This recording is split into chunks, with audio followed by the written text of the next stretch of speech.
A nossa segunda parte eu dividi em 5 partes, né? A total serão 25 questões Enem resolvidas, questões relacionadas ao conteúdo do terceiro ano.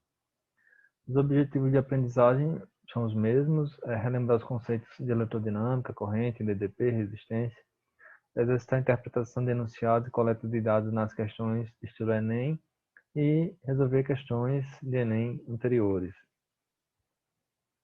Questão 1, a questão do ano de 2010, diz assim: no nosso dia a dia, deparamos-nos com muitas tarefas pequenas e problemas que demandam pouca energia para serem resolvidos e, por isso, não consideramos a eficiência energética de nossas ações.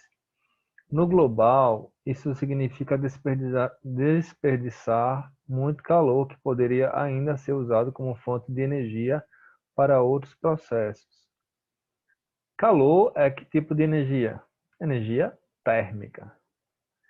Em ambientes industriais, esse reaproveitamento é feito por um processo chamado de cogeração. A figura a seguir ilustra um exemplo de cogeração na produção de energia elétrica. Então, a gente tem a entrada de combustível, na sequência aqui do fluxograma. Aí o gerador a diesel vai produzir energia elétrica e o gerador vai liberar calor. Aí o que é feito no processo de cogeração? Esse calor é recuperado. Ele é reutilizado para quê?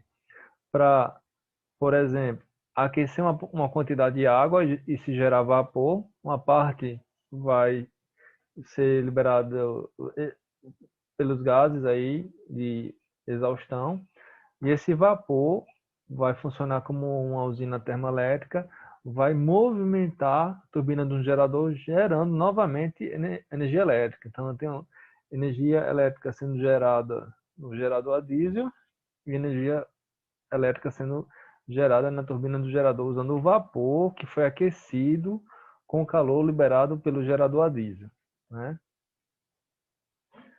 Então, que transformações de energia a gente tem?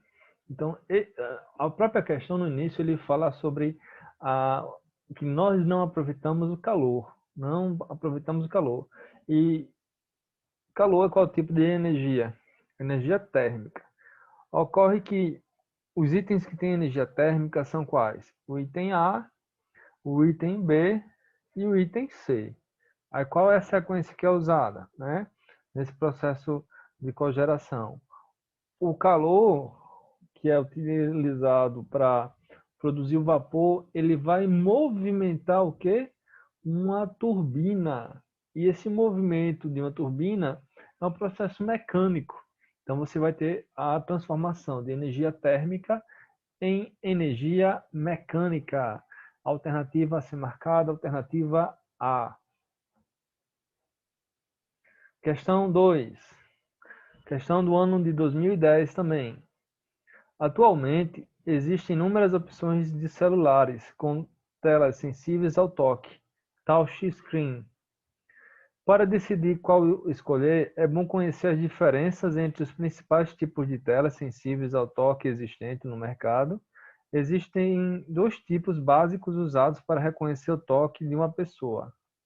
Aí o primeiro sistema consiste de um painel de vidro normal recoberto por duas camadas afastadas por espaçadores. Uma camada resistente a riscos é colocada por cima de todo o conjunto. Uma corrente elétrica passa através das duas camadas enquanto a tela está operacional. Quando um usuário toca a tela, as duas camadas fazem contato exatamente naquele ponto.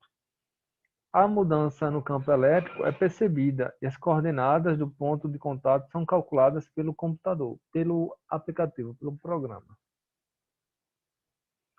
No segundo sistema, uma camada que armazena carga elétrica é colocada no painel de vidro do monitor.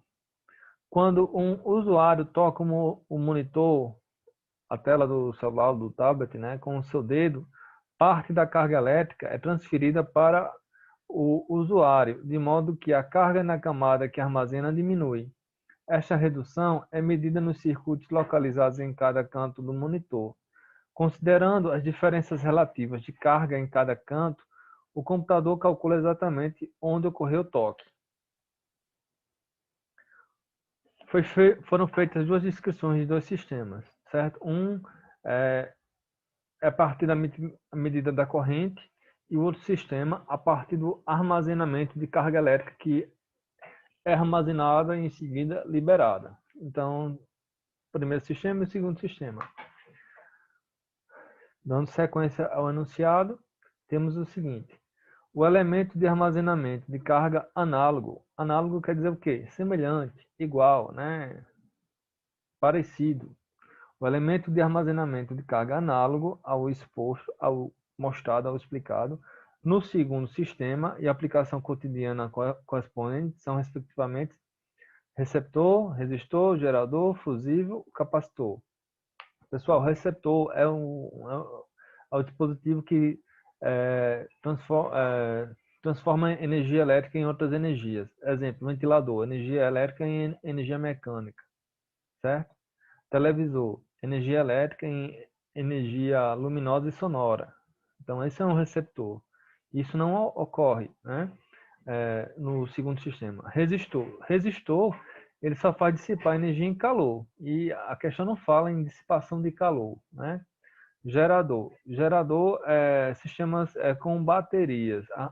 E sistemas que você pode ter outras formas de energia e transformar em energia elétrica. Fusível, não, fusível é um dispositivo de segurança que interrompe a passagem da corrente. A resposta a alternativa é capacitores. O capacitor ele tem uma função, ele armazena a carga elétrica para liberar a carga total ou uma parte dela considerável de uma vez, de uma única vez. E a aplicação de capacitor é o flash da máquina fotográfica. As máquinas digitais antigas, né, quando você usava o flash, apertava, saía a foto com flash. Para usar o flash outra vez, tinha que esperar acender uma luz verde. Essa luz verde era justamente o indicativo de que o capacitor da máquina estava recarregado e você poderia disparar o flash novamente, tá certo? E nos próprios celulares também, você usa o flash e tem que esperar um pouquinho. E esse um pouquinho de tempo que você espera é para o capacitor recarregar a quantidade de carga para ser liberada de uma vez. Então a alternativa é capacitores e aplicação flash de máquina fotográfica. Questão 3, Enem 2010. Quando ocorre um curto-circuito em uma instalação elétrica, como na figura, a resistência elétrica total do circuito diminui muito, estabelecendo-se nele uma corrente muito elevada. O superaquecimento da fiação, devido a esse aumento da corrente elétrica, pode ocasionar incêndios que seriam evitados instalando-se fusíveis e disjuntores que interrompem essa corrente, quando a mesma atinge um valor acima do especificado nesse dispositivo de proteção. Suponha que um chuveiro instalado em uma rede elétrica de 110 volts em uma residência possua 3 posições de regulagem de temperatura da água. Na posição verão, utiliza 2.100 watts. Na posição primavera, 2.400 watts. E na posição inverno, 3.200 watts. Aí ele dá a referência da informação no livro do GREF, que é Grupo de Reformulação do Ensino de Física, certo? E o que é dado aqui, que eu grifei, foi, ele me deu uma diferença de potencial, uma voltagem de 110 volts e 3 potências, sendo a maior, na posição de inverno, o chuveiro elétrico ele vai aquecer mais a água, então vai ser maior potência, né? 3.200 watts. Deseja-se que o chuveiro funcione em qualquer uma das 3 posições de regulagem de temperatura, sem que haja riscos de incêndio. Qual deve ser o valor mínimo adequado do disjuntor a ser utilizado? Então, o valor mínimo adequado do disjuntor vai ser aquele valor que dê para funcionar na potência máxima dele, tá certo? Vou fazer aqui. Então, a potência máxima eu anotei, certo? Foi 3.200 watts e a DDP 110 volts. da relação P igual U vezes I vai ser P sobre U. E quando eu divido 3.200 por 100, posso simplificar esses zeros, fica 32 por 11. Vai ficar aproximadamente 29, 29,09. É a corrente máxima que vai passar. Aí qual disjuntor você vai usar? Olha, se eu usar um disjuntor de 20, 23 e 25, vai ocorrer o quê? Vai ocorrer que quando eu estiver usando o chuveiro no inverno e estiver puxando potência máxima, se a especificação do disjuntor for de 25 amperes a menos que isso, quando a corrente, antes de a corrente chegar nos 29, ele vai disparar e vai interromper a passagem de corrente. Então não é adequado para você usar no inverno. Porém, eu também não posso ter uma corrente muito alta. Então, mais adequado aqui seria usar um disjuntor de quantos amperes? De 30. Então, 29 ele está usando com segurança. A tolerância lá, 30 amperes. Chegou 30,5 amperes ou 31 amperes. Chegou em 30 amperes, ele já dispara. Já dispara. Não tem o risco da corrente aumentar para 35, 40 e provocar um dano, porque o disjuntor ele vai disparar. Então, a alternativa correta, alternativa B. Questão 4. Questão do Enem 2011. Uma residência possui 2 aparelhos de TV, 2 geladeiras, um computador, um ferro elétrico e 8 lâmpadas incandescentes. A resistência elétrica de cada equipamento está representada na figura 1. A tensão elétrica que alimenta a rede da residência é de 120 volts. Então, uma lâmpada resistência 20 ohm, o ferro de passar 120 ohm, o computador 40 ohm, a geladeira 60 ohm e a TV 40 ohms, né? Plural aí. Um eletricista fez 2 ligações que se encontram representadas nas figuras 2 e 3. Então, ele colocou aqui a DDP, uma associação em paralelo, um perímetro para medir a corrente. Aí associou aqui um computador, uma TV, uma geladeira e 3 lâmpadas. Que mesmo aqui é um ferro de passar, uma TV, uma geladeira e 5 lâmpadas, né? O que nós temos é o quê? Que como cada lâmpada a resistência de 20 ohm, a resistência total aqui dessa associação vai ser qual? 60. 60 ohm. Aqui a geladeira tem 60 ohm de resistência. Aqui você tem a TV e o computador 40 ohm. Embaixo o ferro 120 ohm. A TV 40 ohm, geladeira 60 ohm. E aqui eu tenho 1, 2, 3, 4, 5 lâmpadas em série. Elas estão em série, né, aqui, que seria o equivalente a um resistor de 100 ohm, né? Então, aqui eu mostro quais são as resistências. A voltagem 120 volts, né? Então, aqui, a corrente que ia passar aqui seria qual a corrente? 120 dividido por 40. Seria uma corrente de quanto? Aqui seria 120 dividido por 40 também. Aqui seria 120 dividido por 60, né? Depois 120 dividido por 60 também, né? Aí, na primeira aqui em vermelho, 120 por 40, 3 amperes. 120 por 40, seria aqui verde a TV, 3 amperes. 120 dividido por 60, em lilás, a geladeira, 120 por 60, 2 amperes. E 120 dividido por 60, que seriam essas 3 lâmpadas, em marrom, seria 2 amperes. Então, a corrente total que ia passar por esse amperímetro seria de quanto? A soma de 3 mais 3, 6, mais 2, 8, mais 2, 10. Então, a corrente total é uma corrente de 10 amperes que ia passar aqui nesse circuito aqui. Tá certo? O que a questão pede, né? Com base nas informações, verifica-se que a corrente indicada pelo amperímetro da figura, aí, quer saber quanto o amperímetro vai marcar de corrente. Então, a resposta correta é que vai resistar no circuito 2, né? Na figura 2, que é o primeiro circuito. Na figura 2, vai resistir uma corrente de quanto? 10 amperes. Alternativa A, tá certo?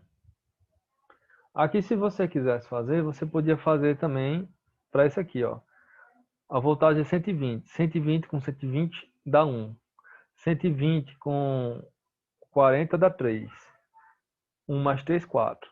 120 com 60 dá 2. 4 mais 2, 6.